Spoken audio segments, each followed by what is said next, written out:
Aktrisa Zarina Yo'ldosheva haqida ijtimoiy tarmoqlarda videolar hamda fotolar tarqalib ketdi. Assalomu alaykum, hurmatli tomoshabin. Kanalimizga xush kelibsiz. Video rolimiz ostida bir dona like hamda podpisatsiya tugmachasini bosib qo'yishni yodingizdan chiqarmang. Aktrisa Zarina Yo'ldoshevaning ijtimoiy tarmoqlarda turli xil foto hamda videolari keng tarqalib ketdi hamda o'z kuzatuvchilari orasida turli xil mish-mish hamda ig'volarga sabab bo'lmoqda. Aktrisa Zarina Yo'ldoshevani hali hanuz videolari sabab ko'pchilik hayotda dardsiz va muammolardan xoli qiz deb o'ylaydi. Ammo endigina 24 yoshni qarshilagan Zarina Yo'ldosheva bolaligidan qiyinchiliklar ichida o'sdi. Avvaliga otasidan, so'ng onasidan ayrildi. Eng yomoni u 16 yoshiga qadar mehribonlik uyida tarbiyalandi. Chiroyli qizni yo'ldan aynitadigan insonlar ko'p bo'ladi, ammo Zarina ularning gap so'zlariga e'tibor bermay, qo'ygan maqsadlari sari dadil qadam tashladi. Dadamni eslolmayman. Onam esa 12 yoshimda kasallik sabab vafot etdi. Buvim keksayib qolgani va moddiy jihatdan qiyinchiliklarga duch kelgani uchun men, singlim va ukamni bolalar uyiga topshirgan. Majbur bo'lgan. 4 yil davomida mehribonlik uyida tarbiyalandim. U paytda buvim 70 yoshga to'lgani uchun 3 ta yosh bola bilan qiynalib qolgan. Xolam tog'amni o'z oilasi va o'ziga yarasha muammolari bor edi. Shu boisdan bizni maktab-internatiga topshirishgan. Kimdir buvimga maktab ichida internat ham bor ekan, yakshanba kuni uyga olib kelsangiz bo'ladi degan ekan. U paytda men 6-sinfda o'qirdim. Ukam va singlimga qaraganda ancha katta bo'lib qolganim uchun maktab-internat nima ekanligini yaxshi bilardim. Ammo u yerga borgach hammamiz bu shunchaki maktab-internati emas, ota-onasiz yashaydigan mehribonlik uyi ekanligini bilganmiz. Rosa yig'laganmiz. Bizga qo'shilib buvim ham ko'z yosh to'kkan. Ammo o'sha paytdagi oilaviy sharoit sabab bizni bu yerda qoldirishga majbur bo'lgan. Buvimning yoshi katta bo'lishiga qaramay, har hafta bizni ko'rgani kelardi, deydi aktrisa. Aktrisaning oilasida san'atkorlar yo'q, ammo onasi rahmatli ham bolaligida san'atga qiziqqan ekan. Zarina Yo'ldoshevaning san'atga mehr qo'yishiga mehribonlik uyidagi raqs to'garagi sabab bo'lgan. Darsdan keyin raqs to'garagiga qatnashardim. Shunda raqs murabbiyim "Sen xoreografiya oliy maktabiga o'qishing kerak, qobiliyating bor" dedi. Maktabni tamomlaganimdan keyin qo'limdan ushlab Toshkentdagi xoreografiya oliy maktabiga olib kelib o'qishga joylashtirgan. Klassik raqs harakatlaridan bexabar bo'lganim uchun ko'p qiynalganman. Dugonalarim tomonidan kamsitilgan paytlarim ham bo'lgan. Toshkentga kelib yashashim oson kechmadi. Moddiy qiyinchiliklar sabab to'ylarga chiqib pul ishlashga ham majbur bo'lganman. Ammo bu ishimdan buvim qattiq ranjigan. Shu bois qayta to'ylarga chiqmaganman. Zarina Yo'ldosheva intervyularning birida mehribonlik uyidagi hayoti va davlat tomonidan berilgan uyni rad etganligi haqida so'zlab bergan. Ba'zan mehribonlik uyida o'sgan bolalar mehrsiz bo'ladi degan gaplarni eshitib xafa bo'lardim. Hayotda ota-onasining bag'rida o'sib ham mehrsiz bo'lgan bolalar kam emas-ku.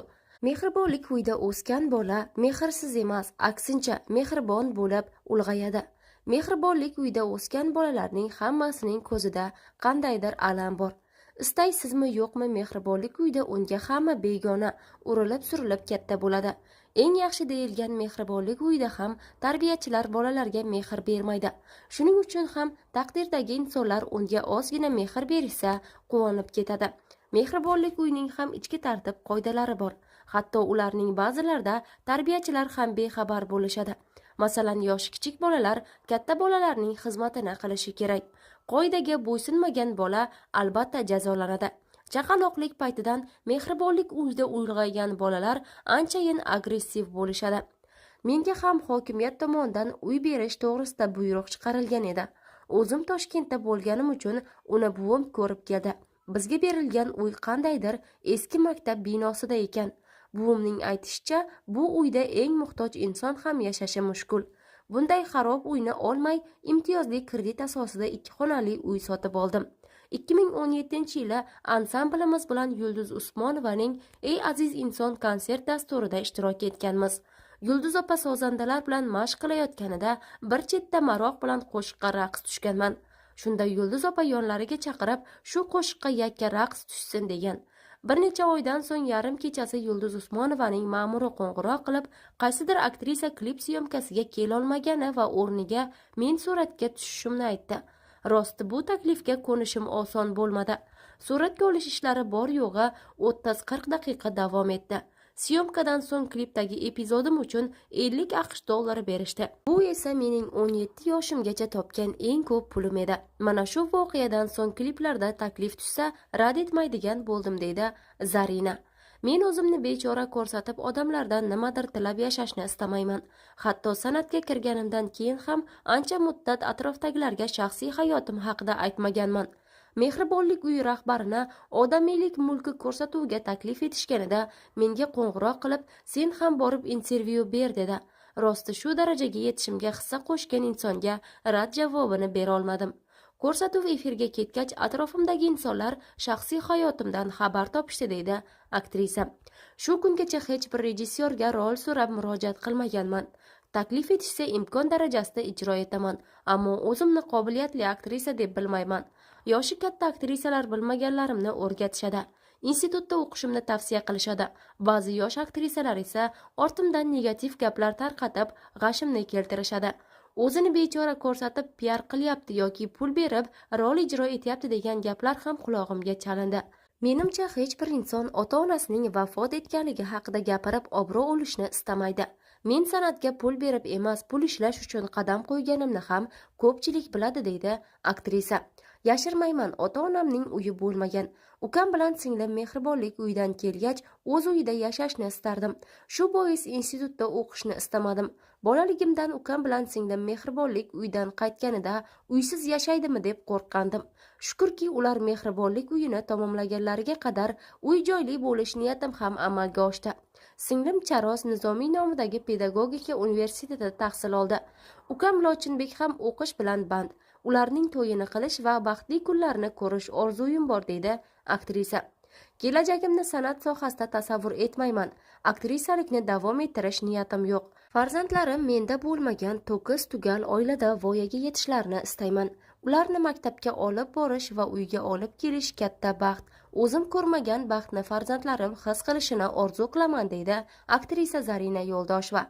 Aktrisa shu kungacha Ko'ngil, O'jar homilador kabi seriallarda suratga tushgan. Bundan tashqari u Shahzod Sultonov bilan birga ijtimoiy tarmoqlar uchun videolar ham suratga oladi. Ayrim kuzatuvchilar ular bir-biriga mos juftlik ekanligini aytishadi. Ammo ijodkorlarning ikkisi ham shunchaki hamroh ekanliklarini va o'rtalarida muhabbat yo'qligini ta'kidlashadi. Zarina Yo'ldosheva 2-iyul sanasida o'zining tug'ilgan kunini nishonlamoqda.